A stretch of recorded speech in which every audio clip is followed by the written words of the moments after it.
The gleaming skyscrapers of Manhattan reflected the morning sun as the executives of Meridian Global arrived for their daily routines. The distinctive silhouette of their headquarters dominated the skyline, casting long shadows across the bustling streets below. In a corner office on the 42nd floor, a crisis was unfolding that would soon bring back a legend who had disappeared from the financial world 3 years earlier. Before we jump back in, tell us where you're tuning in from, and if this story touches you, make sure you're subscribed, because tomorrow I've saved something extra special for you. Chief Financial Officer Marcus Reeves handed a tablet to his assistant Olivia Chen as they reviewed the concerning quarterly reports. "Did you hear about the emergency board meeting tonight?" he asked, wiping his glasses with a microfiber cloth. Olivia nodded, her expression grim. "Another one. Didn't we just have the Sikh investigators here last month?" "Different this time. Some consultant from London. Financial strategist or something."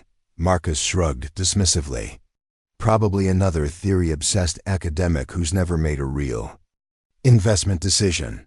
The junior analysts continued their work, occasionally joking about ivory tower professors and financial consultants who couldn't tell a bull market from a bear.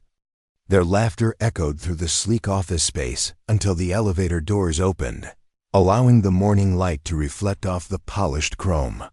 A figure stood silhouetted in the doorway. The person who entered wasn't what anyone expected. No power suit with designer accessories. No clipboard-wielding consultant with the latest MBA jargon. Instead, a woman in her mid-40s wearing a simple charcoal blazer and practical shoes walked quietly into the office. She carried only a leather portfolio and a small travel mug. Nothing about her commanded immediate attention. No flashy jewelry, no status symbols, nothing but the steady measured pace of someone who knew exactly where she belonged. "That's her," whispered Olivia to Marcus. "Doesn't look like much," Marcus shrugged. "Probably never even managed a real portfolio." The woman, Diana Morgan according to the visitor badge clipped to her lapel, moved methodically through the office, occasionally stopping to make notes in her portfolio. She seemed to take no notice of the sideways glances and whispered comments, her focus entirely on the financial documents and market data screens around her. When she approached the risk assessment model that Olivia was working on, she paused. Watching silently, "Something I can help you with, ma'am?" Olivia asked, not bothering to hide her annoyance at being observed. "Just documenting," Diana replied, her voice quiet but assured. Olivia resumed her work, deliberately turning her screen away from her. Standard volatility calculation, nothing exciting. Diana said nothing, but after observing for another moment, she reached past Olivia and made a small adjustment to one of the parameters. The projection immediately stabilized, showing a much clearer risk pattern. Olivia blinked in surprise. "How did you experience?" Diana said simply, already moving on to the next station. Vice President Olivia Chen, who had been watching the exchange, approached Olivia after Diana moved away. "Careful with that one," he said quietly. "What do you mean?" Elliot shrugged. "Something's off about her. Financial consultants don't usually know their way around proprietary risk models like that. Especially not the third-generation Meridian algorithm." Olivia glanced over at Diana, now examining a set of market projections on the opposite side of the office. "Maybe she just got lucky." "Maybe," Elliot replied, but he didn't sound convinced. As the morning progressed, Diana continued her methodical inspection of the office and systems. She moved with an economy of motion that suggested familiarity with high-pressure environments, though she wore no company logo to indicate any corporate background. The analysts gradually returned to their work, though many kept casting curious glances in her direction. During lunch break, the department head pulled up her credentials on the secure terminal. The screen displayed only minimal information. "Financial systems consultant, independent contractor." "That's it?" Marcus asked, peering over his boss's shoulder. No background, no qualifications? The department head shook his head. Nothing else accessible at my clearance level. Weird, muttered Olivia. Think she's some kind of corporate spy? Goldman trying to steal our trading algorithms? The department head chuckled. Doubt it. Marcus pulled out his phone. Let me try something. He typed Diana's name into a search engine, scrolling through the results. Nothing, not even a LinkedIn profile. Who doesn't have a digital footprint these days? Preparing and narrating. This story took us a lot of time, so if you are enjoying it, subscribe to our channel. It means a lot to us. Now back to the story. Someone who doesn't want to be found, the department head said thoughtfully. Across the office, Diana continued her inspection, seemingly oblivious to the discussion about her identity. She moved to the main trading terminal and peered at the screens, her fingers hovering over the keyboard without touching it. For just a moment, something flickered across her face, a look of recognition, perhaps even longing. The afternoon brought new challenges. As Diana observed the automated trading system diagnostic, she quietly suggested bypassing a secondary verification protocol when an error appeared. The system immediately responded, returning to normal operation. How did you know that would work? Olivia asked, studying her face carefully. Common issue with the Hyperion framework, she replied. The bypass trick isn't in the manual, but most experienced developers know about it. But you're not a developer, Olivia said suspiciously. Diana held her gaze for a moment. No, she said simply, then moved away to continue her inspection. Later, when a market volatility drill was announced, the team scrambled to their assigned stations. To everyone's surprise, Diana moved without hesitation to exactly the right position for the drill scenario, her movements automatic and practiced. Senior analyst Jasmine Patel noticed this and watched her with growing curiosity. Something about her seemed familiar. The way she moved around the trading floor, her instinctive understanding of procedures. After the drill, Jasmine discreetly accessed a secure terminal and began searching through archived company files. What she found made her freeze in place. On the screen was a photograph from 4 years earlier. A younger Diana Morgan standing before the opening bell at the New York Stock Exchange. The file was marked Restricted Access, Project Phoenix with a note, personnel record archived by order of board chairman. Jasmine stared at the screen, then back across the office where Diana continued her quiet inspection. Who was this woman really? And why was she back at Meridian Global pretending to be a systems auditor? As the afternoon wore on, tensions in the office subtly increased. Word had spread among the senior staff that something wasn't adding up about their visitor. The younger analysts picked up on the change in atmosphere, their jokes and casual banter gradually falling silent as they focused on their work. Diana seemed to sense the shift as well. Her movements became more guarded, her note-taking more deliberate. She kept her distance from the groups of whispering personnel, focusing entirely on her inspection tasks. The day was ending, but everyone could feel it. Something was building. The woman they dismissed as just another consultant was hiding something significant. And in a place like Meridian Global, secrets had a way of coming to light when least expected. As Diana packed up her portfolio and prepared to leave, she paused near the main trading terminal, her hand resting briefly on the edge of the desk. In that moment, she looked less like a civilian auditor and more like someone who had once called this fast-paced world home. The truth was closer to the surface than anyone realized, waiting for the right moment to emerge. The next morning arrived, with an unusual tension hanging over the 42nd floor. Diana Morgan returned precisely at 8 a.m., once again in her understated blazer, carrying the same leather portfolio and travel mug. But today felt different. The easy dismissal from the previous day had been replaced by wary curiosity from the financial team. Marcus Reeves was the first to notice the change in dynamics. As Diana approached his workstation, He found himself straightening unconsciously, his casual demeanor from yesterday nowhere to be found. "Morning, ma'am," he said, his tone notably more respectful than before. Diana nodded acknowledgement. "Mr. Reeves, how's the liquidity ratio looking on the Asian market investments?" Marcus blinked. Yesterday, she'd been asking general questions about documentation.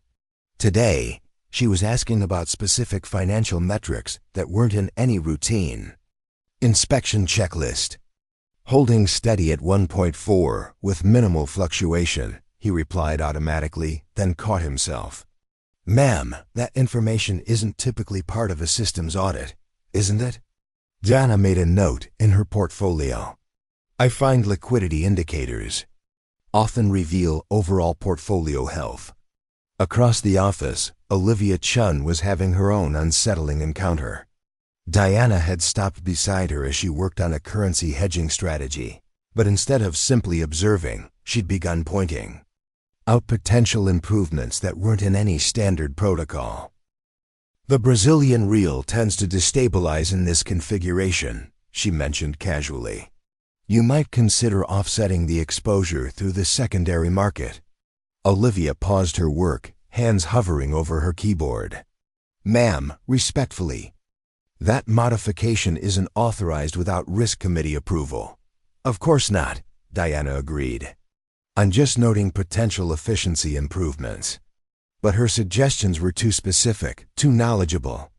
Olivia exchanged glances with nearby analysts, all of whom were beginning to realize their civilian consultant knew far more about Meridian's proprietary systems than any outside auditor should. Senior Vice President Catherine Wells had spent the night researching what little she could find about Project Phoenix.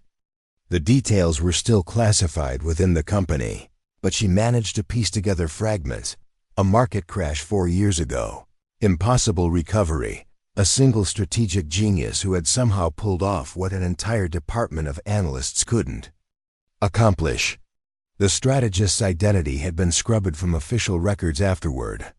She approached Diana during her mid-morning inspection of the algorithmic trading system. "Ms. Morgan," she said carefully, "I noticed you seem particularly familiar with Meridian's operational parameters." Diana didn't look up from her portfolio. "I've studied the technical specifications extensively. Have you?" Catherine moved closer, lowering her voice. "Because the way you move around this office, the questions you're asking, it's not like someone who learned from manuals." For the first time since arriving, Diana's composure flickered. She met Catherine's eyes directly, and Catherine saw something there. Not fear, but a careful assessment.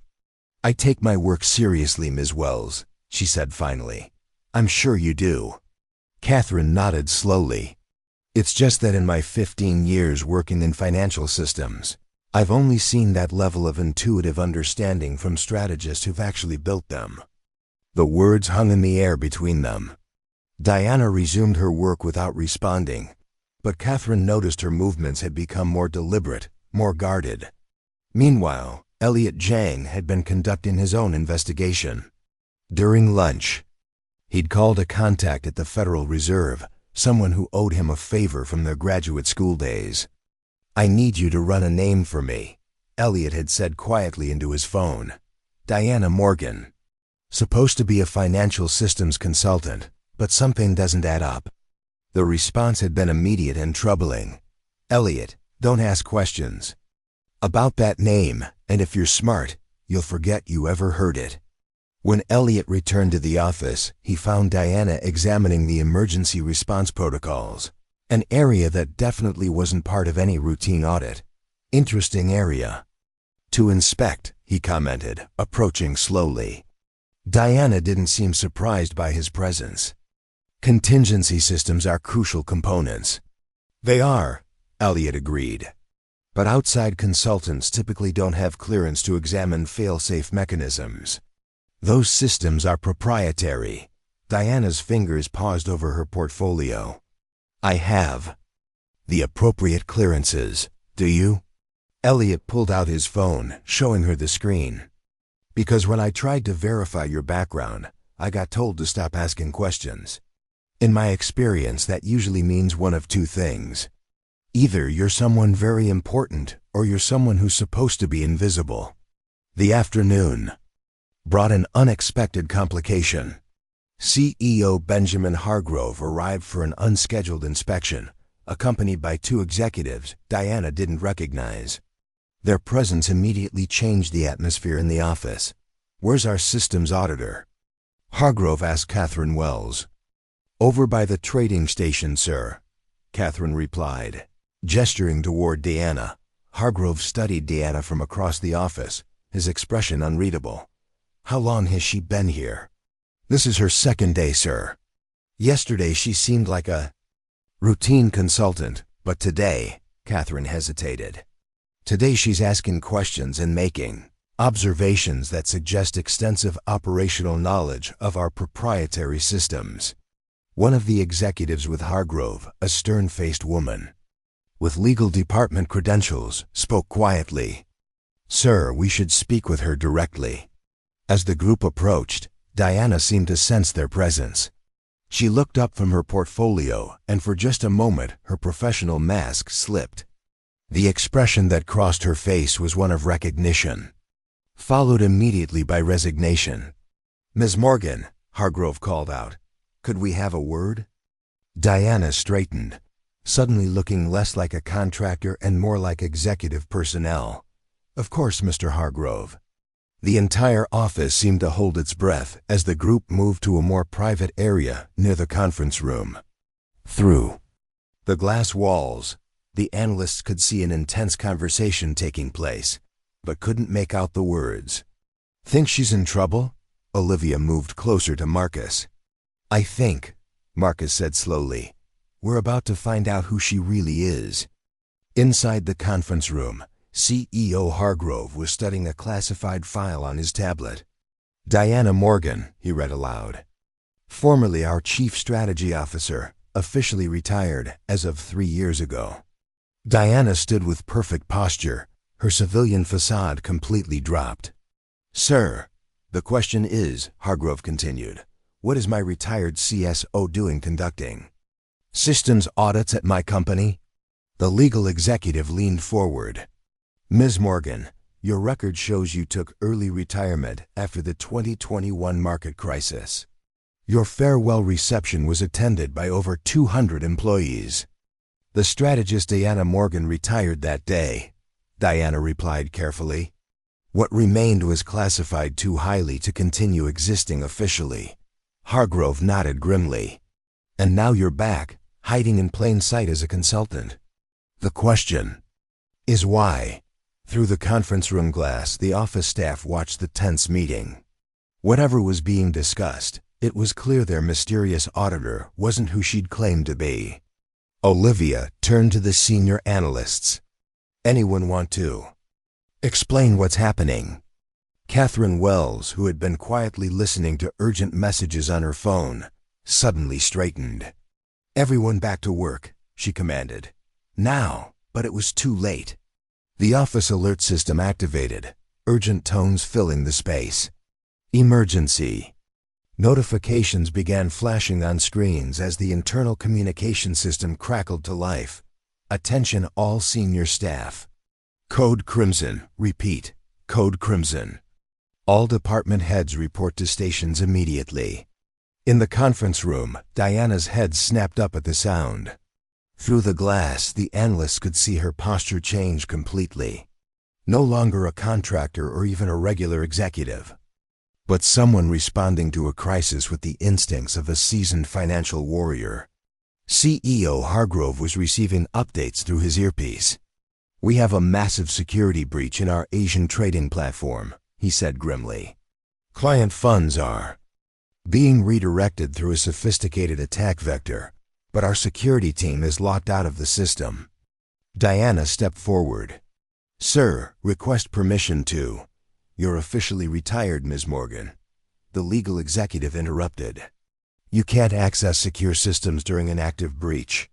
Diana's jaw tightened. "Those clients don't care about my official status, ma'am." Outside, The team was mobilizing for emergency response, but they could see the heated discussion continuing in the conference room. Their mysterious auditor, who was apparently a former executive, was clearly volunteering for something significant. Elliot Zhang turned to his team.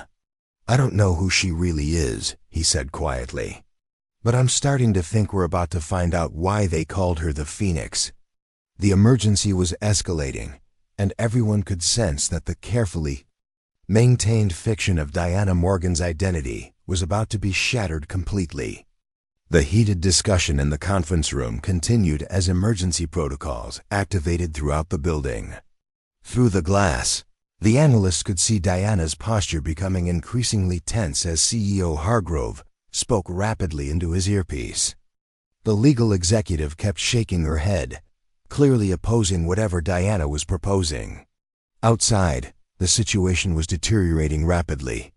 Catherine Wells was monitoring the emergency channels when the desperate voice of the Asian office director crackled through. All stations, this is Singapore Actual. We are experiencing catastrophic system failure. Client assets are being drained through multiple channels. Request immediate intervention, or we will lose billions within 60 minutes. The words sent a chill through the office. Over $40 billion in client funds were at risk, and conventional security measures were failing to stop the sophisticated attack. Only someone who intimately understood the system architecture could possibly intervene in time, but their qualified security team was locked out of the critical infrastructure. Elliot Zhang approached the conference room door, hoping to catch some of the conversation inside. What he heard made his blood run cold. "I don't care what the regulations say," Diana's voice carried through the glass. "Those clients are going to lose everything if someone doesn't act now." "Miss Morgan, you don't exist in our systems anymore," the legal executive replied firmly. "If this intervention fails, if you're detected, if anything goes wrong, it creates a massive liability issue. A retired executive acting independently would be completely deniable," Diana finished. "No official connection to Meridian, no regulatory complications. That's exactly why this works." CEO Hargrove's voice was strained. "The risk to you personally is irrelevant, sir. Those are real people's retirement funds and life savings." Suddenly, the conference room door opened and all three executives emerged. The entire office fell silent as they approached the main security terminal. Diana walked directly to Catherine Wells. "Catherine, what's the status of the breach?" Catherine glanced uncertainly at CEO Hargrove, who gave a slight nod. "Multiple injection points. Targeting client asset transfer protocols. Security team is locked out of the primary response system." Diana nodded, then turned to address the assembled team. "I need this terminal unlocked for emergency access. Full security override." Olivia Chen stepped forward, confusion evident on her face. "Ma'am, respectfully, you're an outside consultant. You can't authorize." "No," Diana interrupted, her voice carrying new authority. "I'm not." She reached into her portfolio and withdrew a faded security badge. The Phoenix Division emblem awarded only to the architects of the company's most classified recovery systems. The few senior staff who recognized it immediately came to attention. 3 years ago, Diana Morgan retired from Meridian Global. She continued, her voice steady. What remained was too valuable to officially exist. But today, thousands of clients need someone who can stop this attack. The legal executive stepped forward. "This is completely unauthorized." "Then it's on me," Diana replied firmly. "No official sanction, no orders from management, just a retired strategist who happened to know how to help." CEO Hargrove weighed the options. His career could be over if this went badly, but those clients would be ruined if nothing was done. "Catherine," he called out. "How long until the breach is irreversible?" 30 minutes, sir." Hargrove nodded grimly. "Do it." The office exploded into activity. The same analysts who had dismissed Diana 2 days ago now worked with desperate efficiency to provide her access to the security systems, but the tension was palpable. Everyone understood they were participating in something that officially wasn't happening. Diana began working at the terminal, accepting system credentials from team members who now looked at her with a mixture of awe and concern. Olivia approached hesitantly. "Ma'am, I owe you an apology. Yesterday when you walked in, you thought exactly what you were supposed to think." Diana replied, her fingers flying across the keyboard. "That was the point, but who are you really?" Diana paused in her work. Someone who made choices that required her to disappear. But today, that doesn't matter. What matters is stopping this attack. As final systems were being unlocked, Catherine Wells pulled CEO Hargrove aside. "Sir, I've been thinking about this. If Diana Morgan was officially retired 3 years ago, what's she been doing since then?" Hargrove's expression was grim. "According to what little I can access, she's been conducting systems audits at various financial institutions, always under different contractor identities, always moving on after a few days. She's been keeping watch," Catherine realized, "making sure our systems are secure. That's my guess. And now we know why." The communication system crackled, with another desperate transmission from Singapore. "Any station responding. This is Singapore Actual.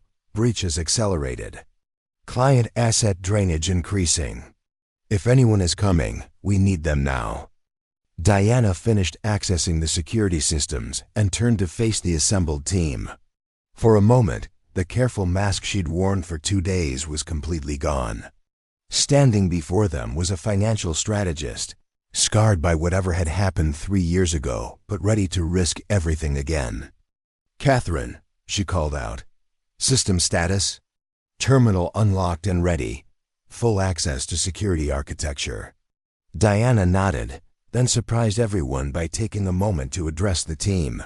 "Thank you, all of you." Olivia shook her head, still struggling with the transformation she'd witnessed. "Ms. Morgan, what happened 3 years ago that made you disappear?" Diana's expression darkened. "We saved the company from a catastrophic breach, but the cost." She shook her head. "Some victories require sacrifices that can't be officially acknowledged." She turned back to the terminal and began typing with lightning speed, her fingers dancing across the keyboard with practiced precision. The screens filled with code as she navigated the complex security architecture with intuitive ease. "Control, this is Phoenix." Diana's voice came through the communication system, using a call sign many had never heard before. "Requesting direct access to Singapore security protocols. Phoenix, you are authorized for full system override. Singapore is standing by." As Diana worked to counter the attack, CEO Hargrove turned to his legal executive. "This conversation never happened. This intervention never occurred. Is that understood?" "Sir, if this goes wrong, thousands of families don't lose their life savings tonight. That's what matters." The distinctive pattern of Diana's countermeasures spread across the monitoring screens, systematically blocking attack vectors and securing client assets. In the office, the team stood in respectful silence, knowing they were witnessing something extraordinary. Catherine spoke quietly to the group. "Whatever happens next, remember this. Diana Morgan retired 3 years ago. Today, a systems consultant helped identify a security vulnerability. That's the story." Olivia nodded slowly, finally understanding. "She's been protecting us all along, hasn't she? Moving from company to company, making sure we're secure." "That's my guess," Elliot replied. "The Phoenix watching over the financial system." Communications would be minimal during the intervention, but everyone on the 42nd floor would be listening. Somewhere in the digital infrastructure, their mysterious auditor was about to prove exactly who she really was. The waiting began. The command center at Meridian Global had been transformed into a nerve center of controlled tension. Multiple screens displayed market data, security logs, and communication channels, all focused on an intervention that officially didn't exist. CEO Benjamin Hargrove stood behind the communications officer, his jaw tight as he monitored Diana's progress. Current status? He asked quietly. Phoenix is maintaining operational security as planned, sir. Last checkpoint showed her successfully isolating 4 of the 7 attack vectors. In the main office, the team had gathered around supplementary monitors, watching the sporadic updates.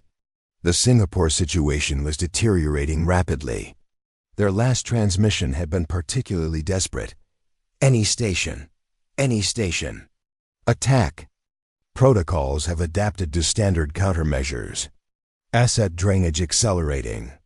If specialized intervention doesn't arrive in the next 30 minutes, we're finished.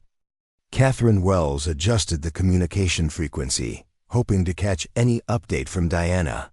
Security specialists usually maintain low profile during active threat response, she explained to the younger analysts. Too much risk of the attackers. Detecting their presence. Olivia Chen, who had spent the day grappling with her complete misjudgment of Diana, spoke up. Catherine, what really happened during the crisis 3 years ago? Why was her record erased? Catherine glanced around at the assembled team, then made a decision. What I'm about to tell you stays on this floor. Understood? Everyone nodded. 3 years ago, there was a coordinated attack on our global trading systems. Client assets were being systematically targeted in a way that should have been impossible to execute. Intelligence said it couldn't be stopped. Too many entry points. Too sophisticated to counter with conventional methods. She paused, gathering her thoughts.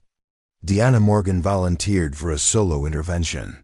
One strategist working outside normal protocols, implementing defensive measures that had never been tested in live systems. Marcus Reeves leaned forward. She pulled it off? More than that, Catherine's voice dropped. She didn't just stop the attack. She rewrote the book on cybersecurity response. But in the process, she had to make choices that weren't authorized. Security protocols were bypassed.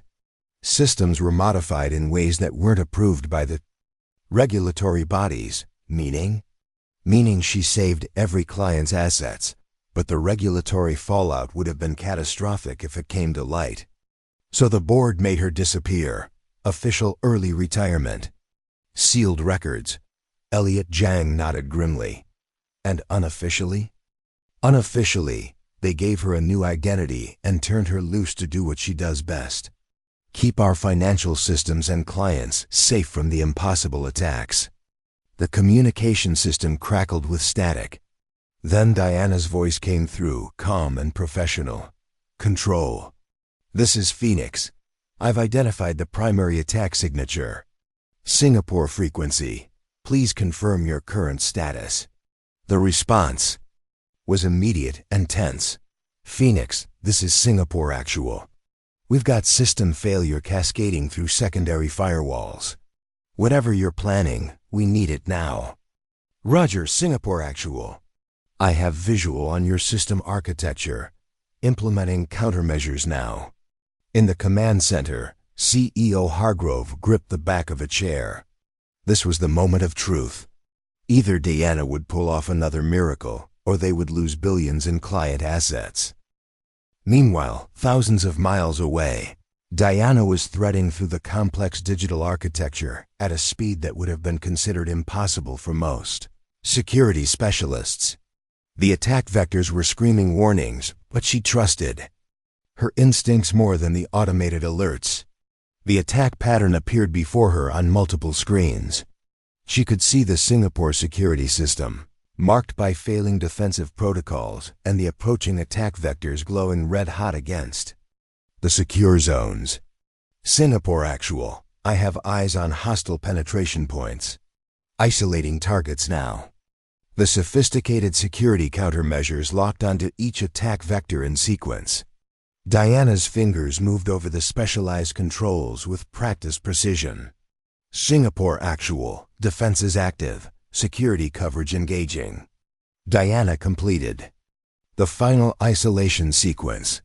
The defensive protocols engaged, systematically cutting off each attack vector and securing client assets. For several seconds, nothing happened. Then the screens lit up with success indicators as each security measure found its mark. The attack was being systematically neutralized. Phoenix, this is Singapore actual. The voice over the communication system was tight with emotion. Direct hits on all attack vectors. Hostile intrusions neutralized. You just saved $40 billion in client assets. Just doing my job, Singapore, Diana replied. Secure your systems and run a full diagnostic. In the New York office, a cheer went up from the assembled team. Olivia found herself grinning despite the tension of the situation. But the mission wasn't over. Diana still had to exit the security system without leaving traces, and the attack originators would be fully alerted now. Control, this is Phoenix. Diana's voice came through the communication system, tension creeping in for the first time. I've been detected by hostile observers.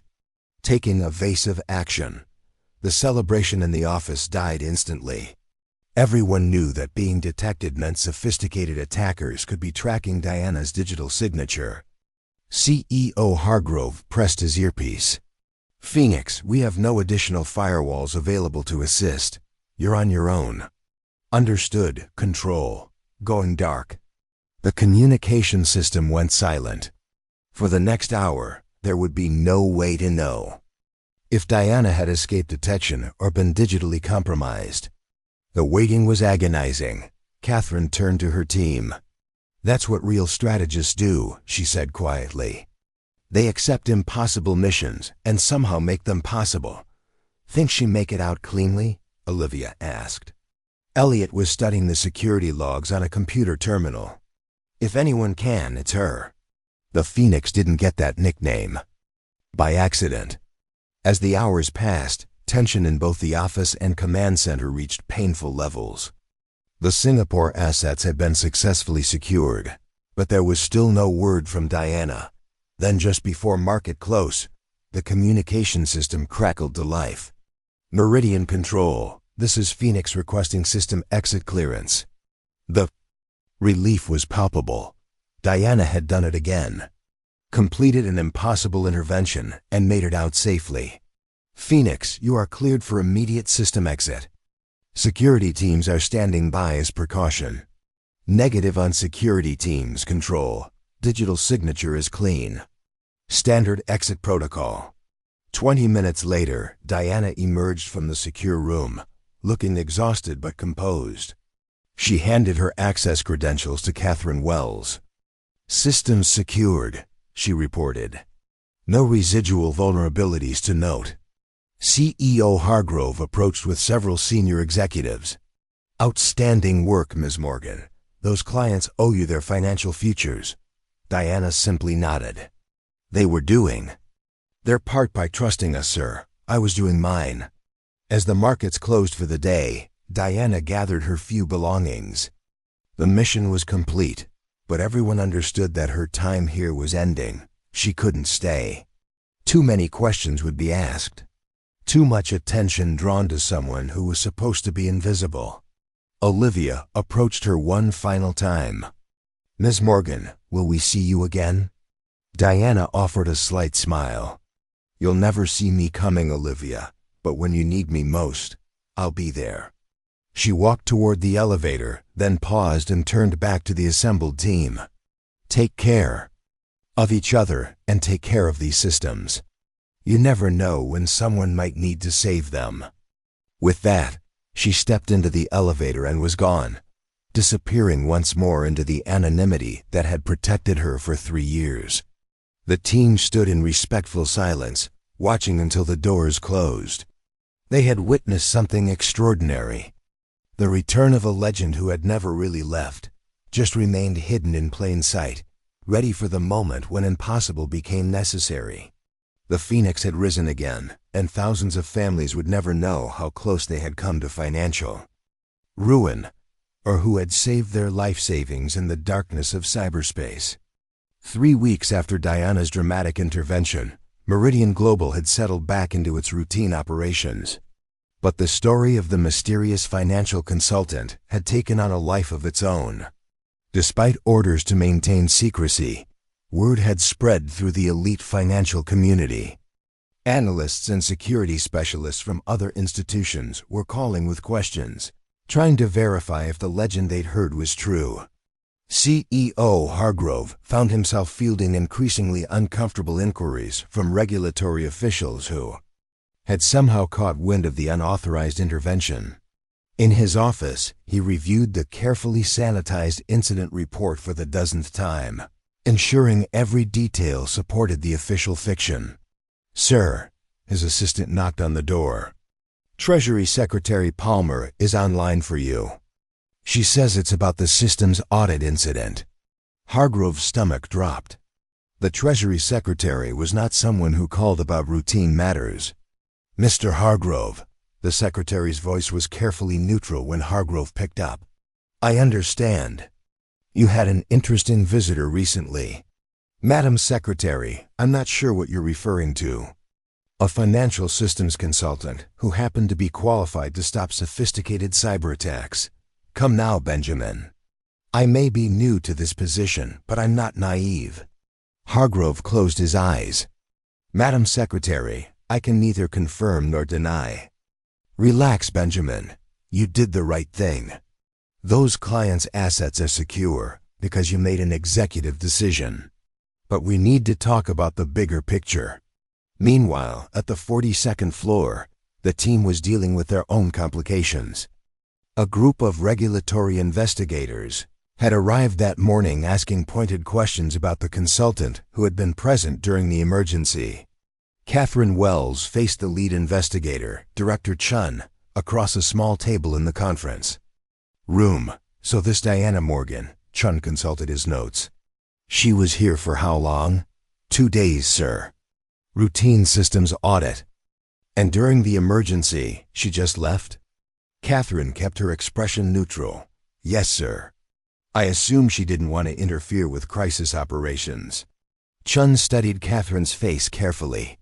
"That's interesting, Ms. Wells, because we have communication logs that suggest a civilian contractor was present during emergency response planning." "Sir, there was a lot of confusion during the crisis. People might have misspoken." The investigator wasn't buying it, but Catherine had been in finance long enough to know how to reveal nothing while technically telling the truth. In another part of the building, Olivia Chen was having her own encounter with the investigation team. A stern compliance officer, Agent Jameson, had pulled her aside for questioning. "Miss Chen, we need to know exactly what this contractor said and did while she was here." Olivia shifted uncomfortably. "Sir, she mostly just observed our work and took notes. She demonstrated unusual knowledge of financial systems. I guess she seemed to know her stuff." Agent Jameson leaned forward. "Ms. Chen, this isn't a game. We have $40 billion in secured assets and missing security logs from that day. Someone intervened in that attack, and we need to know who." Olivia met his gaze steadily. "Sir, I was at my workstation the whole time. I saw our security team struggling with the attack. After that, I was focused on my duties. I didn't see anyone else qualified to intervene." It was technically true. Olivia hadn't seen Diana's official qualifications, only her actions. Agent Jameson made a note, clearly frustrated by the careful non-answers he was receiving. Across the country in a small cottage in Vermont, Diana Morgan was monitoring news reports about the successful protection of client assets. The official story credited rapid response by security teams with preventing the breach. No mention of the strategist, no details about the methods used. Her phone buzzed with a text from an unknown number. "Package secured successfully. Client satisfaction high. New opportunities available." Diana deleted the message without responding. She'd been expecting this. Word of the Meridian intervention had reached the right circles. Other institutions, other emergencies, other situations where someone with her unique combination of skills and official non-existence might be needed. But something felt different this time. For 3 years she'd moved from company to company, conducting real audits while maintaining her cover, always staying ahead of anyone who might look too closely. The intervention at Meridian had been necessary, but it had also been visible. Too visible. Her laptop chimed with an encrypted email. The sender was identified only as Watchman, but Diana recognized the secure communication protocol. She'd been wondering when this contact would come. Phoenix, your recent performance evaluation has been noted. Recommend immediate relocation. To new assignment. Package includes transportation and documentation. Confirm receipt. Attached were plane tickets to Chicago and a new contractor ID. This time as Rebecca Taylor, specializing in risk assessment systems. Another institution, another identity, another chance to disappear into the background until needed again. But as Diana packed her few belongings, she found herself thinking about the team at Meridian. For the first time in 3 years, she'd allowed people to see who she really was, even if only for a moment. The respect in Olivia's eyes when she'd realized her mistake. The professional camaraderie of working with Catherine and her team. The satisfaction of using her skills to protect people's financial futures rather than just maintaining systems. It had reminded her of what she'd lost when she'd accepted the ghost existence. Back at Meridian, the investigation was wrapping up with predictably inconclusive results. The investigators had found no evidence of unauthorized personnel involvement in the intervention. No proof that anyone other than qualified security specialists had access to the systems, and certainly no indication that a supposedly retired strategist had returned to active duty. CEO Hargrove was summoned to a final meeting with Treasury. Secretary Palmer, this time via secure video conference. Benjamin, I'm going to speak plainly, the secretary began. We both know what happened at your company. We also both know that officially it didn't happen. The question is whether you can live with that arrangement. Madam Secretary, I'm not sure I understand. The woman who executed that intervention has been operating in a gray area for 3 years. Technically, she doesn't exist. Practically, she's one of our most valuable assets. The Treasury Department has been quietly monitoring her movements, and frankly, we've been impressed. Hargrove blinked in surprise. Madam Secretary, are you saying? I'm saying that sometimes the best way to protect an asset is to let the world think it doesn't exist. Diana Morgan made choices during the crisis 3 years ago that saved Meridian but couldn't be officially sanctioned. Rather than prosecute a hero, we gave her a different kind of service. So this was all authorized? Secretary Palmer smiled grimly. Benjamin, if it had been authorized, there would be paperwork. If there's no paperwork, then officially nothing happened. But unofficially, those clients still have their retirement funds because you had the good sense to let a qualified strategist do her job. The truth was more complex than anyone at Meridian had realized. Diana hadn't gone rogue 3 years ago. She'd been recruited into a shadow program that used her unique situation to place her exactly where she was needed most. The system's audits were real, but they were also cover for a deeper mission, maintaining security for the impossible scenarios that conventional financial planning couldn't address. In Chicago, Rebecca Taylor, formerly Diana Morgan, was settling into her new assignment at Lakeside Financial.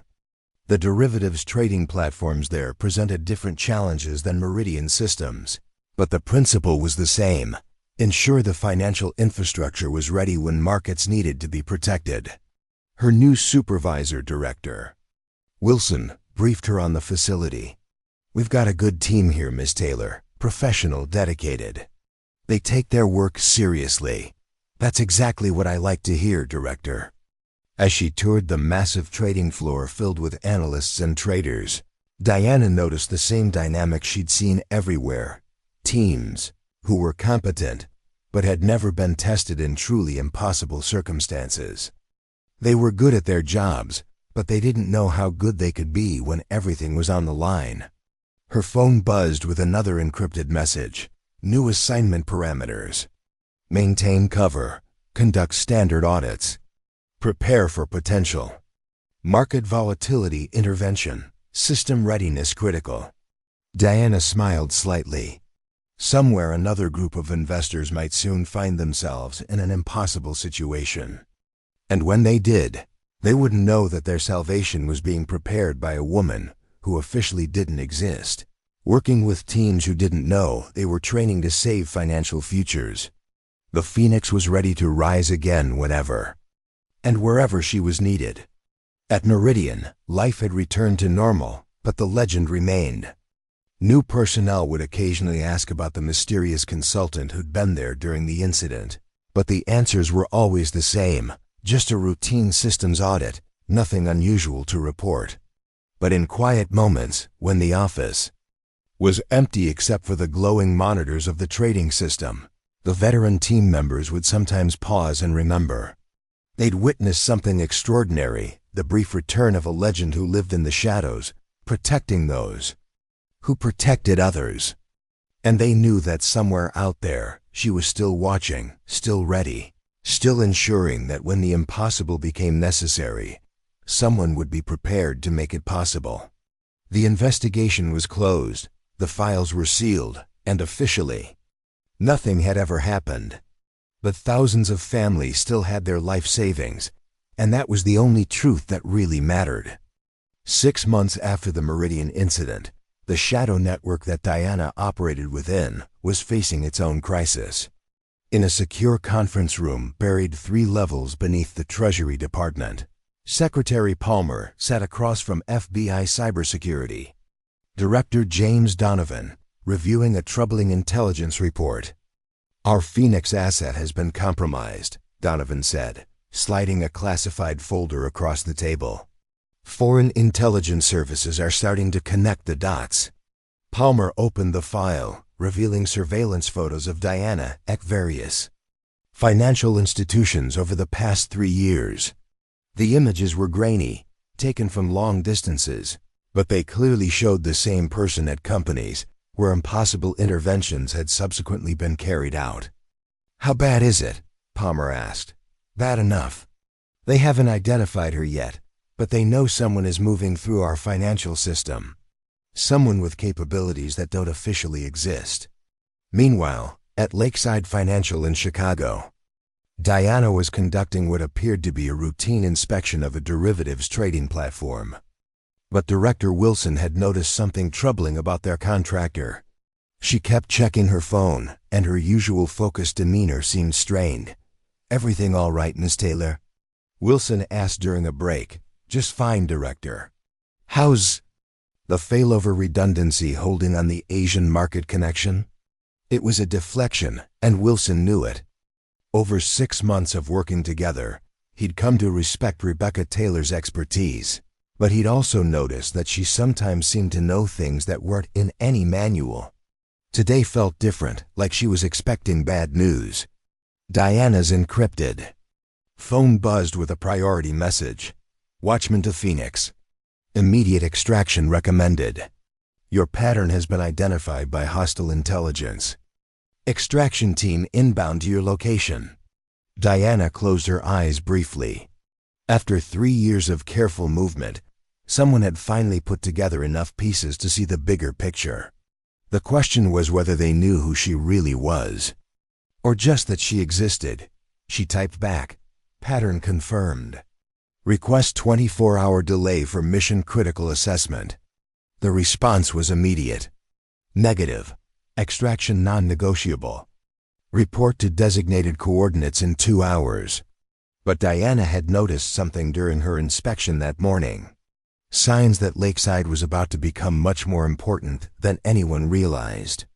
Unusual trading patterns, system modifications, personnel movements that suggested a major market manipulation was being prepared. If she disappeared now, There might not be anyone qualified to handle whatever crisis was developing. At Meridian Global, Olivia Chen, now promoted to senior analyst, was monitoring market indicators when an encrypted priority message came through. The content made her sit up straight. Intelligence indicated that foreign operatives were actively hunting for a financial specialist who had been involved in several classified interventions. Olivia immediately contacted CEO Hargrove. "Sir, you need to see this intelligence brief. It's about our consultant from last year." Hargrove read the message with growing concern. "They're looking for her. Sir, should we warn her somehow?" Hargrove was quiet for a moment. "Olivia, officially, we don't know who she is. We had a systems contractor named Diana Morgan who did routine work and left. That's all we know." "But sir, but unofficially," Hargrove continued, "I hope whoever is looking out for phantom strategists is keeping them safe." Back at Lakeside, Diana was facing an impossible choice. Her extraction team would arrive in 90 minutes, but abandoning her post now felt like betraying the principles that had driven her for 3 years. She'd accepted the ghost existence to serve a purpose, protecting people who couldn't protect themselves. Director Wilson approached her workstation. "Miss Taylor, we just received orders to prepare for an emergency market response. Major volatility expected in the derivatives market." Diana's blood chilled. Major volatility meant billions at risk, potentially triggering a cascading market failure. Exactly the kind of situation where having someone with her experience embedded in the response structure could mean the difference between stability and financial disaster. "Timeline?" she asked. "Markets open in Asia in 6 hours. Full emergency protocols activated." Diana made her decision. She typed an encrypted message. "Phoenix to Watchman. Cannot extract at this time. Market crisis imminent. My skills are needed here." The response was immediate and angry. "Extraction is not optional. Your cover is blown. Report to extraction point immediately." "Negative," Diana typed back. "Mission takes priority." For the first time in 3 years, Diana Morgan was officially disobeying orders. But she'd learned something important during her time in the shadows. Sometimes the greatest service required the greatest sacrifice. She turned off her encrypted phone and focused on the trading platforms being monitored around her. Volatile markets, sophisticated manipulation attempts, destination unknown, but certainly dangerous. If something went wrong, if the market parameters changed, if the impossible became necessary, she would be there. Wilson noticed her sudden focus. "Something wrong, Miss Taylor?" "Just want to make sure everything is perfect, Director. These traders are protecting people's financial futures." 20 minutes later, Diana's extraction team arrived at Lakeside, posing as Federal Reserve auditors conducting a surprise inspection. Their leader, a cold-eyed man in expensive suit, approached Wilson. "We're looking for your systems contractor, Rebecca Taylor. We need to speak with her immediately." Wilson's instincts kicked in. These men didn't feel right. Too tense, too focused, too much like hunters who'd found their prey. "I'm sorry, but Miss Taylor is conducting critical market preparation work. She can't be interrupted." "This isn't a request, Director. And this is a financial institution preparing for market volatility," Wilson replied firmly. "No one interrupts mission-critical work without proper authorization." The man in the suit pulled out credentials that looked official but felt wrong. "These are proper authorization." Wilson pretended to study the credentials while subtly activating a silent alarm that would alert building security. Something was very wrong here. Meanwhile, Diana had noticed the commotion near the trading floor entrance and recognized the signs of an extraction team that had shifted into hunting mode. They weren't here to protect her anymore. They were here to eliminate a security liability. She moved deeper into the trading floor, using the massive data screens as cover while she assessed her options. The Asian markets were opening in hours, but the manipulation patterns were already appearing in the early indicators. If she could just maintain her cover for another few hours.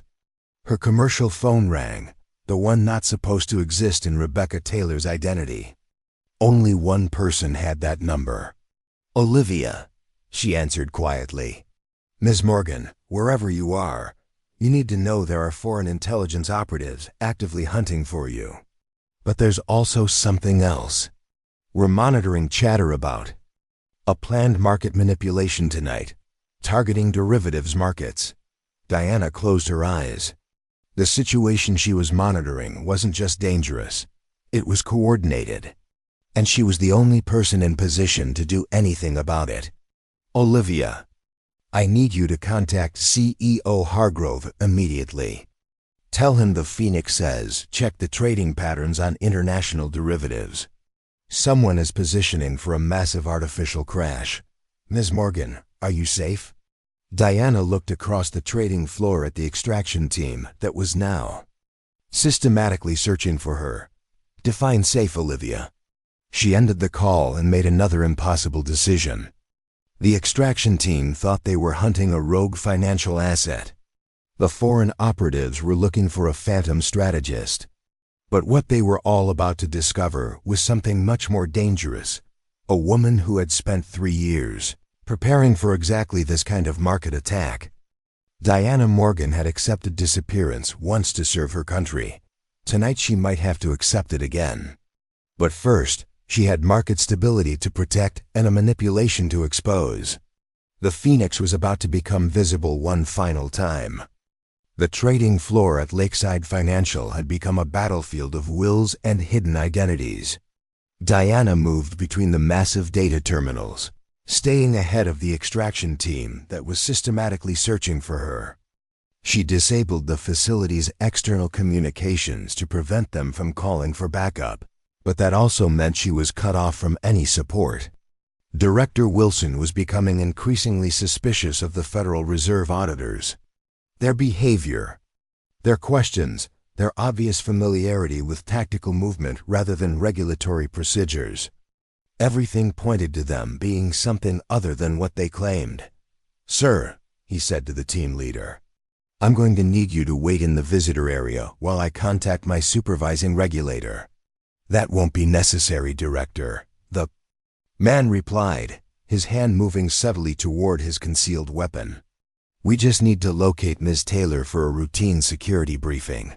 Wilson's financial security instincts kicked in fully. These weren't auditors. They were operators, and they were hunting someone in his institution. "Sir, I'm going to have to insist." The conversation was interrupted by the arrival of the emergency response team who would be managing the market volatility. 20 elite traders and analysts in crisis mode entered the trading floor, immediately changing the dynamic of the situation. The team leader, Dr. Sarah Nakamura, approached Wilson. "Director, we're here for the Asian market opening. Is the platform ready?" "Yes, ma'am. But we have a situation developing." "What kind of situation?" Before Wilson could respond, Diana emerged from behind one of the data screens. She'd made a decision. The only way to protect the markets was to expose herself completely. "Dr. Nakamura," she called out, her voice carrying the authority that had been hidden beneath Rebecca Taylor's civilian contractor facade. "Your response plan has been compromised.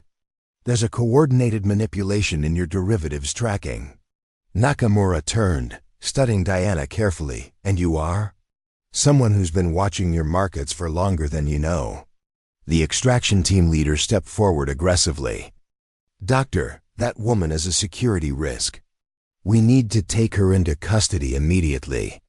Nakamura looked between Diana and the supposed auditors, her analytical mind processing the conflicting information. Something wasn't adding up. Diana made the choice to trust her. "Doctor, check your market indicators against what happened to Pacific Trust 6 months ago. Same pattern, same timing, same kind of artificial volatility that shouldn't have been possible." Nakamura's expression sharpened. Pacific Trust had been a disaster, a supposedly stable market that had suddenly crashed, wiping out billions before anyone could respond.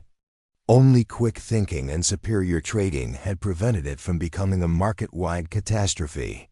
"How do you know about Pacific Trust?" Nakamura demanded. "Because I've been tracking the pattern for 2 years. Someone is manipulating your derivatives market, setting up a coordinated crash. Tonight's volatility follows the same profile." The extraction team leader was reaching for his weapon when Director Wilson stepped between him and Diana.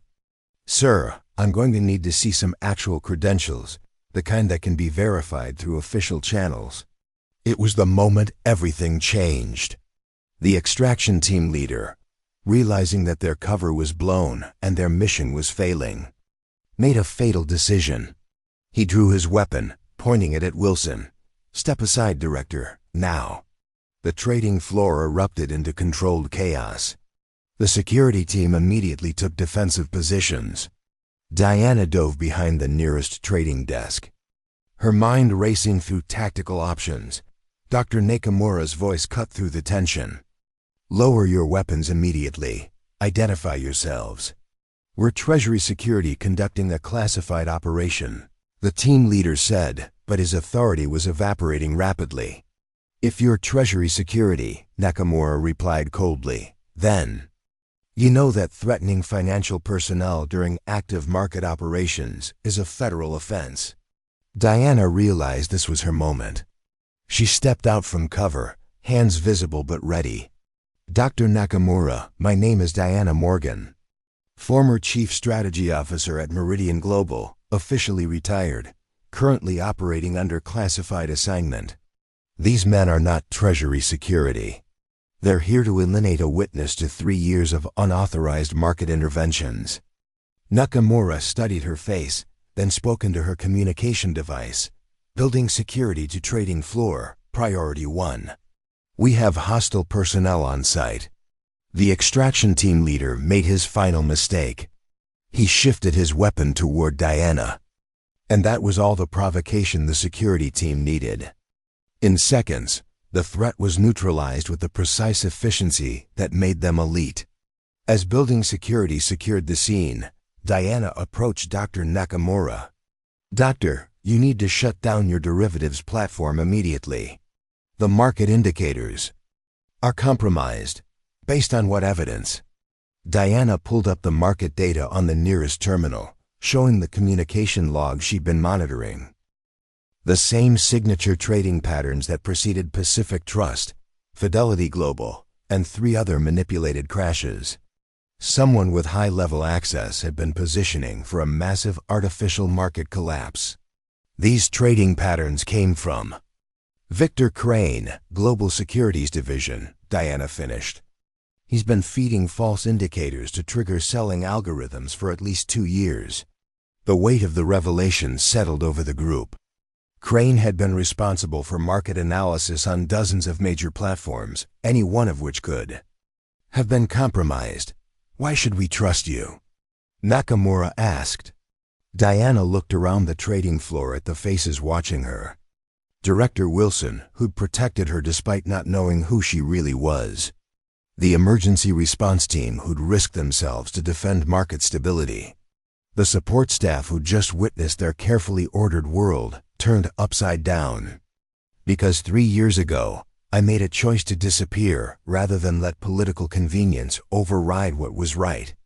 Tonight I'm making the choice to reappear for the same reason." Dr. Nakamura made a command decision. "Director Wilson, I need secure communications to Treasury operations. Priority Alpha.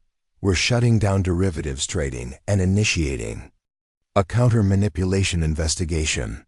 As the immediate crisis was handled, Diana found herself in the unusual position of being officially visible again.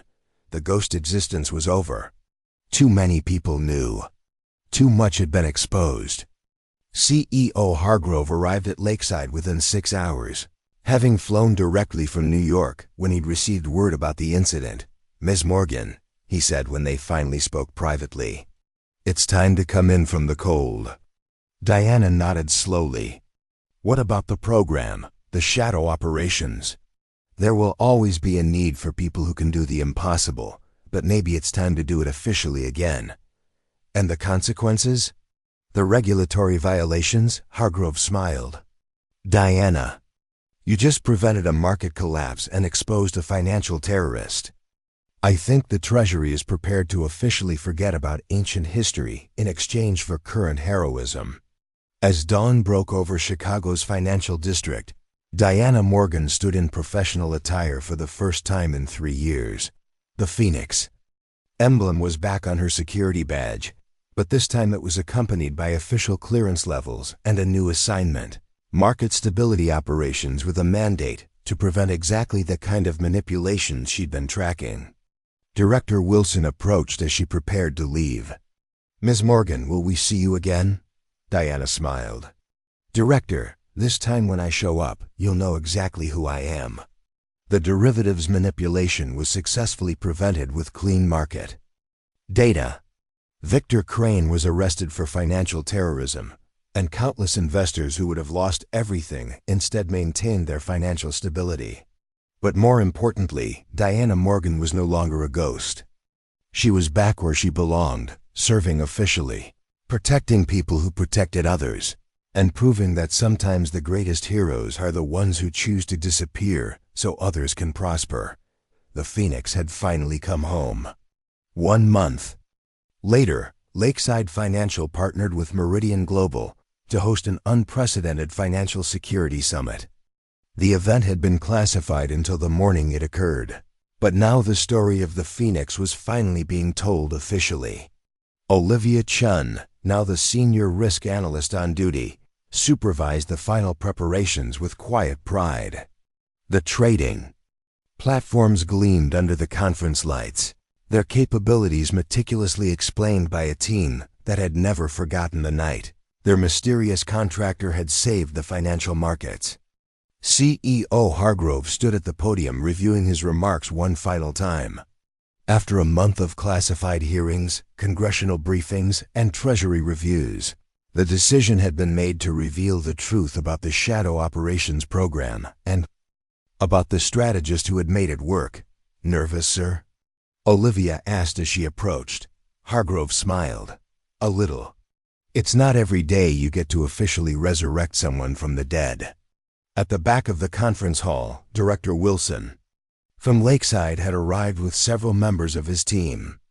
They'd requested permission to attend, having become part of the story themselves. "Think she'll actually show up?" Wilson asked Catherine Wells. "She'll be here," Catherine replied confidently. "The Phoenix has never missed a mission." As if summoned by her words, a familiar figure appeared in the conference doorway. But this time, Diana Morgan wasn't wearing an unmarked blazer or civilian contractor credentials. She walked in wearing the full professional attire of a Treasury Department special advisor, with security clearance badges that told a story of exceptional service and a newly minted identification that reflected her official return to active duty. The assembled crowd fell silent as she made her way toward the front of the conference hall. For many of the younger analysts present, this was their first glimpse of the legendary strategist they'd heard whispered about in trading floors and risk assessment offices across the financial world.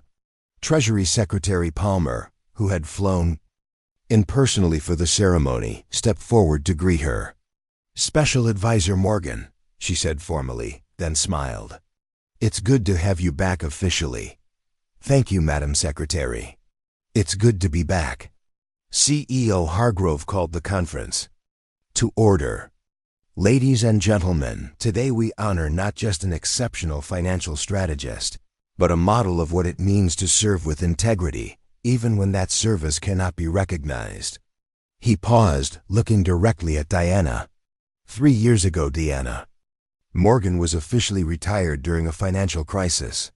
Today, we're here to correct and to recognize not just her continued service, but her dedication to protecting our financial infrastructure in ways that few could imagine and fewer still could accomplish. The formal citation was read, detailing Diana's official achievements.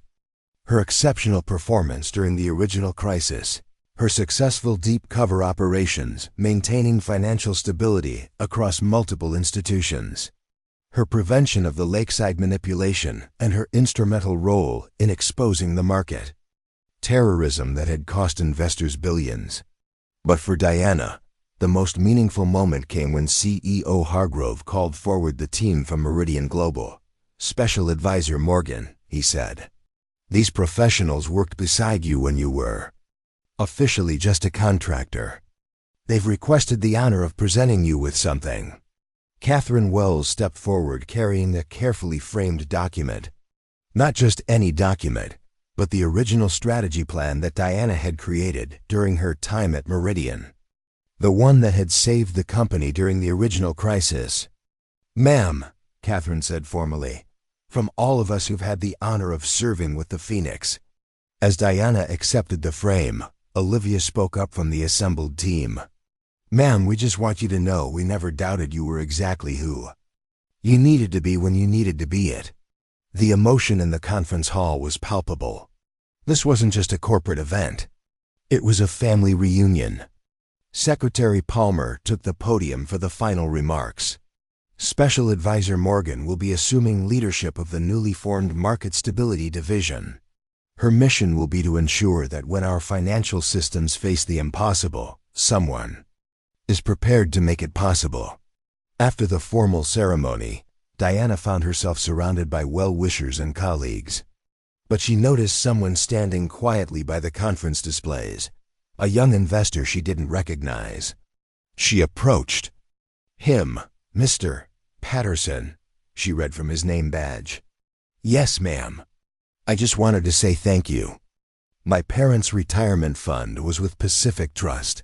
Thanks to your intervention, they still have their savings, and my father was able to start the small business he'd always dreamed of. Their grandchildren will grow up with opportunities because of what you did." Diana felt the weight of everything that had led to this moment. The choices, the sacrifices, the years of invisible service. "Your parents saved themselves, Mr. Patterson, by trusting the system. I just helped keep that system stable." As the crowd began to disperse, Diana walked over to the trading platform displays. Running her hand along the familiar screens, Olivia joined her. "Strange to be back officially?" she asked. "In some ways," Diana replied. "But you know what? The mission hasn't changed.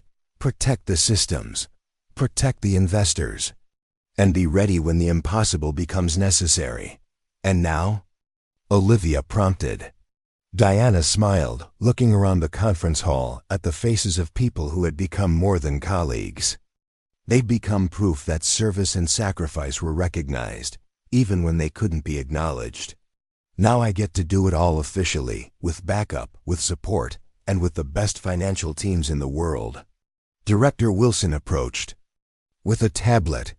"Ma'am, your first assignment just came through. There's a situation developing overseas that might require someone with your particular skills." Diana looked at the mission parameters, then at the assembled team that would support her.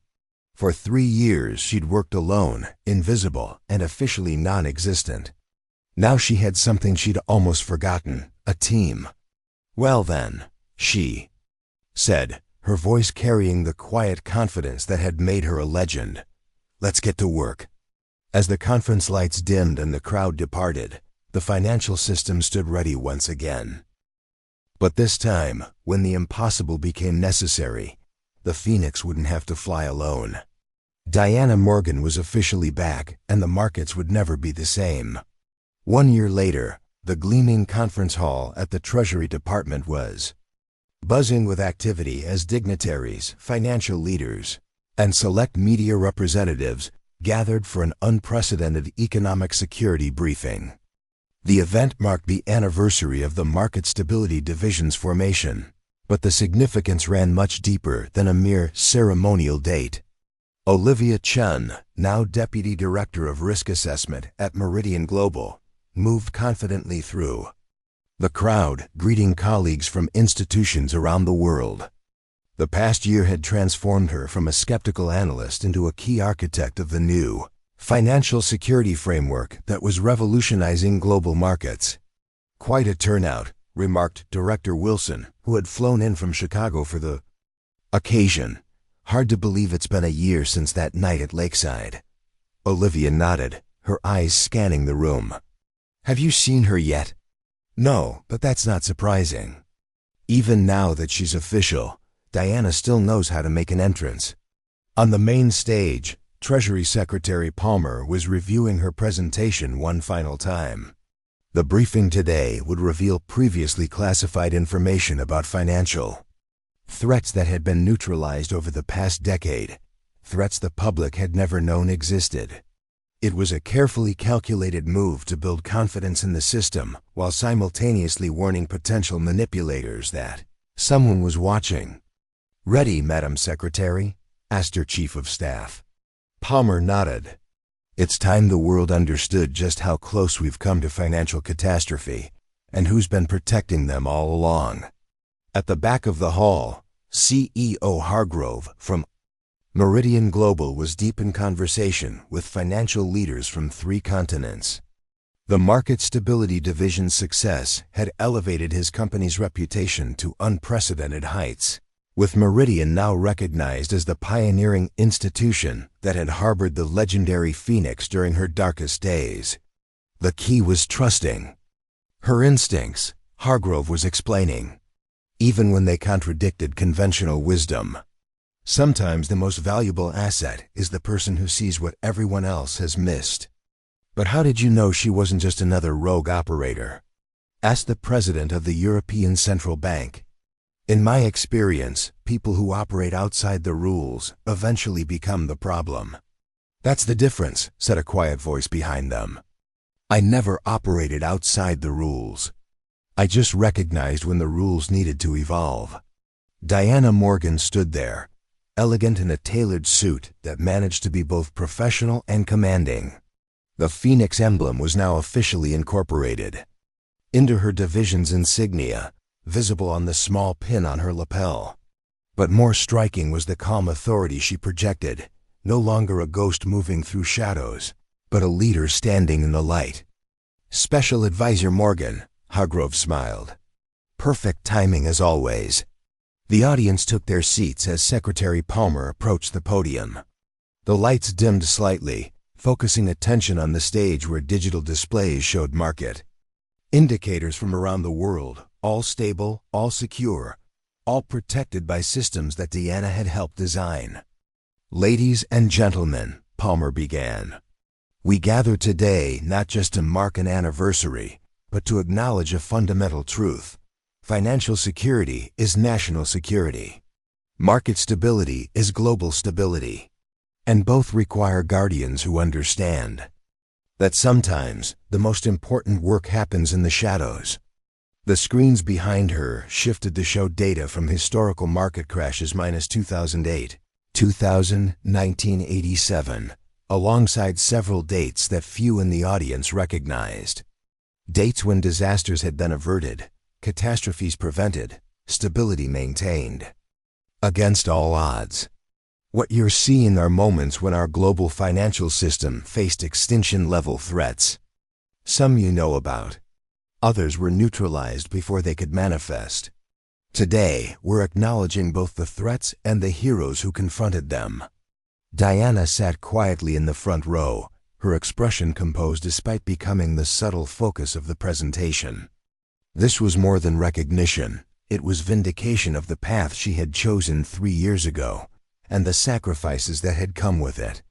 Palmer continued, 1 year ago, we formalized what had previously been an unofficial program. The Market Stability Division brought together the best minds in financial security to create an early warning system for market manipulation, terrorist financing, and systemic threats. The screens displayed the division's organizational structure, with Diana's name prominently featured at the top. No longer hidden, no longer denied. At the heart of this division is someone whose story deserves to be told. Someone who 3 years ago made the extraordinary choice to disappear from public life rather than compromise the integrity of our financial system. Diana felt the weight of eyes turning toward her. For someone who had spent years avoiding attention, the spotlight was both foreign and strangely affirming. This wasn't about personal glory. It was about establishing legitimacy for the work that still needed to be done. Special Advisor Diana Morgan, Palmer gestured toward her. Would you please join me on stage? As Diana rose and walked to the podium, the audience erupted in applause. Not the polite acknowledgement of a bureaucratic ceremony, but the genuine recognition of professionals who understood exactly what her work had meant to global stability. Thank you, Madam Secretary, Diana said, her voice steady as she addressed the crowd. For those who don't know me, which was intentionally most of you until recently, I've spent the past 3 years conducting what might be called the longest job interview in financial history. A ripple of knowing laughter moved through the audience. I visited your institutions as a consultant, an auditor, a systems specialist, always watching, always evaluating, always ensuring that when crisis came, your systems would be ready. She paused, looking out at faces that included many she had encountered during her time in the shadows. Some of you may have wondered about that consultant who made unexpected suggestions, who knew a little too much about your proprietary systems, who disappeared just as quietly as she arrived. Today, I can finally say thank you for hosting me, even if you didn't know who I really was. The presentation shifted to display data from interventions over the past year. Markets stabilized, manipulations prevented, attacks neutralized, before they could spread. In my former life as Chief Strategy Officer at Meridian Global, I believed that financial security was about sophisticated algorithms and robust protocols. I still believe that. But my time in the shadows taught me something more important. Security ultimately depends on people. People who notice anomalies, people who question assumptions, people who stand firm when pressure builds to look the other way. Diana's gaze found Olivia in the audience, acknowledging the young analyst who had grown into a trusted partner. A year ago, when I was officially brought back from retirement, some questioned whether a shadow program could transition to legitimate operations without losing its effectiveness. Today, the data answers that question.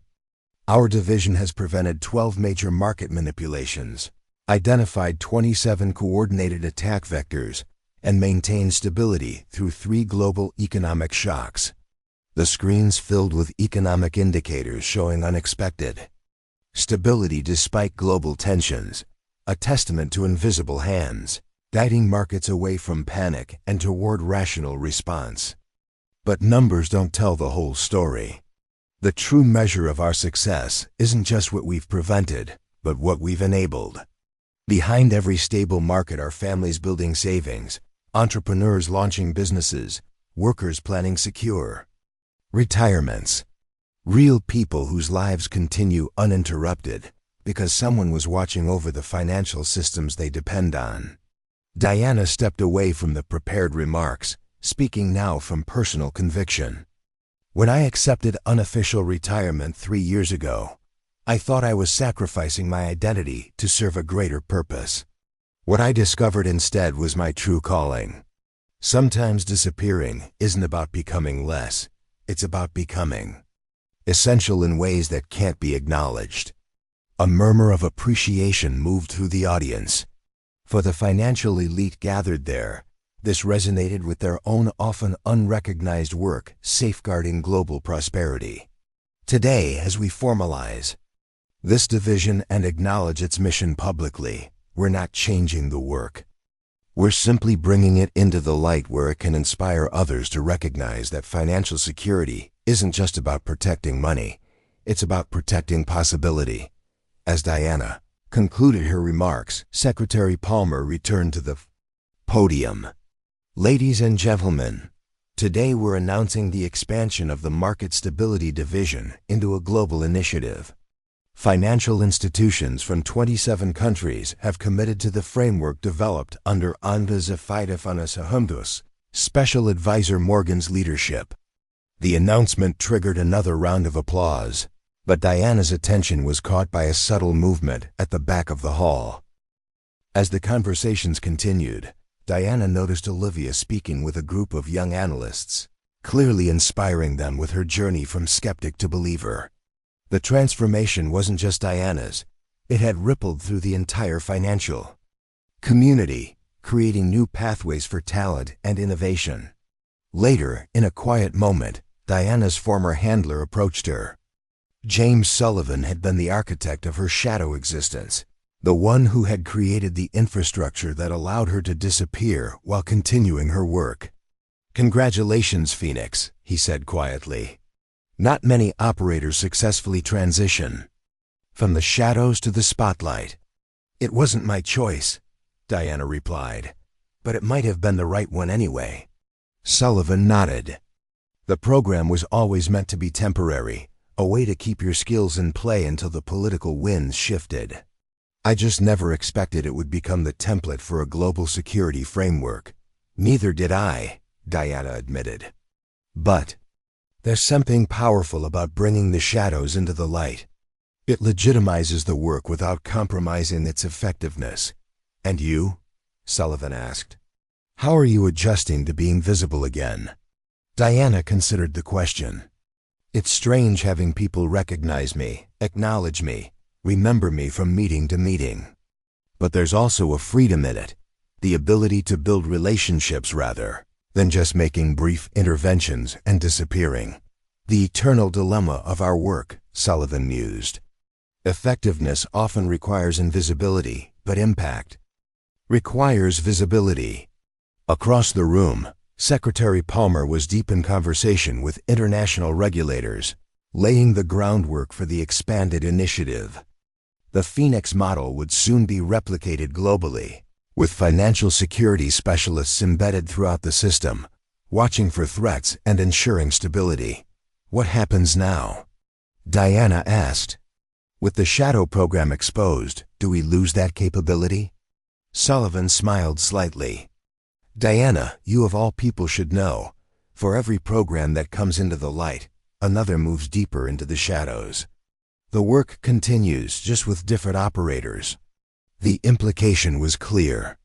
Somewhere else, another specialist was accepting unofficial retirement, disappearing from public life to serve in ways that couldn't be acknowledged. The cycle continued.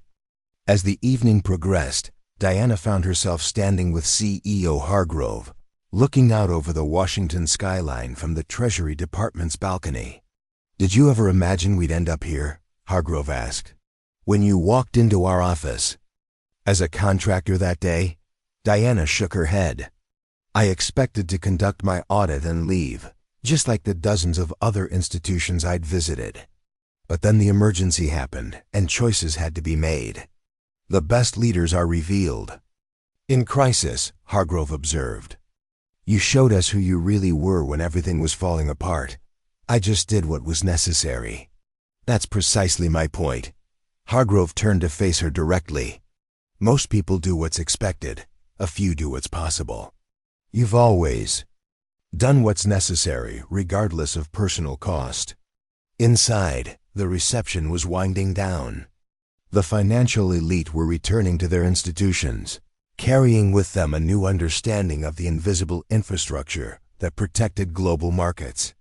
The story of the Phoenix had transcended individual heroics to become a model for systemic resilience. Director Wilson approached with Olivia Chen. "We're heading out, Ms. Morgan.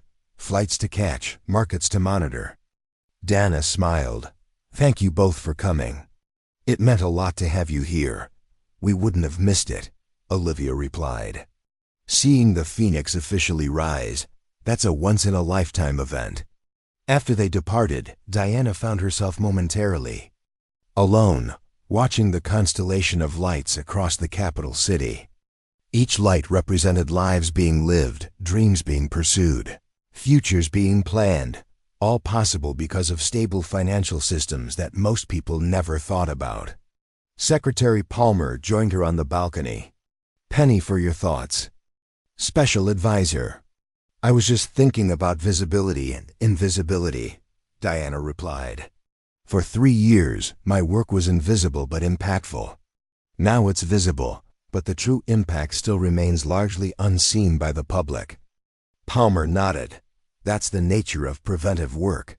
Success means nothing happens, No headlines, no drama, just stability, which is exactly what people need, Diana acknowledged. I have something for you, Palmer said, handing Diana a small box. Inside was a new identification badge, not for the Treasury Department, but for a newly created International Financial Security Council. What's this? Your next assignment, if you choose to accept it. We're taking the Phoenix model global. 27 countries, unified protocols, coordinated response capabilities. We need someone who understands both the shadows and the light to lead it. Diana studied the badge. After a year of rebuilding her official identity, she was being offered something unprecedented, the chance to create a global framework for financial security based on her experiences. This would mean relocating to Geneva, Palmer continued, building a team from the ground up, establishing protocols that cross jurisdictions and transcend political differences. It won't be easy. The important things rarely are, Diana replied. So you'll take it? Diana looked back at the reception, where the last of the attendees were saying their farewells. Her journey had come full circle, from recognized expert to invisible guardian to acknowledged leader. Each phase had taught her something essential about service, sacrifice, and purpose. Yes, she said finally, but on one condition. Name it. I want to select my own team. People who understand that sometimes the most important work happens in the spaces between official responsibilities. Palmer smiled. I expected nothing less from the Phoenix. The next morning, as Diana prepared to brief her division on the transition ahead, she received an unexpected visitor. A young financial analyst newly graduated from university, reporting for her first day of government service. Ms. Morgan? The young woman asked nervously. I'm Emma Reyes. I've been assigned to your division. Diana studied her carefully. Welcome to Market Stability, Ms. Reyes. Tell me, what brought you to this particular field? Emma straightened slightly. Last year, my parents nearly lost everything in what would have been a devastating market crash. But someone prevented it. Someone who saw the manipulation before anyone else did. I want to be that person for someone else's family. Diana nodded, recognizing the spark of purpose that had driven her own career.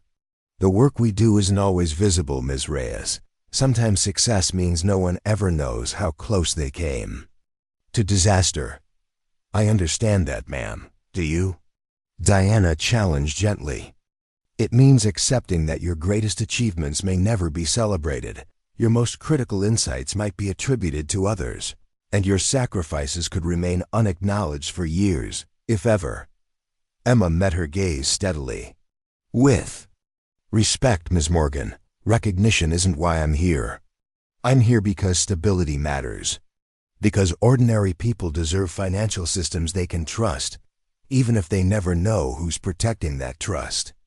Diana smiled, hearing echoes of her own convictions. In that case, Ms. Reyes, I think you're exactly where you belong. As they walked toward the division headquarters, Diana reflected on the journey that had brought her here.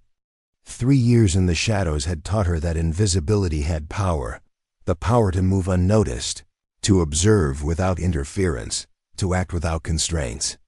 But visibility had its own strength, the ability to inspire, to transform, to create systems that outlasted individual efforts. The Phoenix had risen from retirement, not just to save markets in crisis, but to build something more enduring, a framework where dedicated professionals could protect global stability without sacrificing themselves in the process. Diana Morgan had disappeared once to serve a greater purpose. She had returned to ensure that others wouldn't have to make the same choice. And in that transformation from solitary guardian to institutional leader, she had discovered that the greatest legacy wasn't just the crises averted, but the protectors inspired to carry the work forward. The ghost had become a guide, and the financial world was more secure because one had answered when the call came, proving that sometimes the most important comeback stories are the ones that transform not just a career, but an entire system.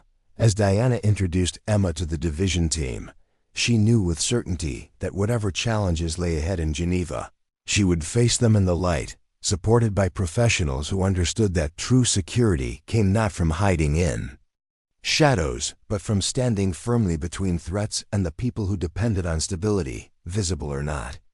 The story that had begun with dismissal and skepticism had evolved into respect and purpose. Sometimes heroes emerge from retirement, not just to save the day, but to show others how to become heroes themselves. And sometimes one call really does change everything, not just for the person who answers it, but for all those protected by the answer. Up next, you've got 2 more standout stories right on your screen. If this one hit the mark, you won't want to pass these up. Just click and check them out. And don't forget to subscribe and turn on the notification bell so you don't miss any upload from us.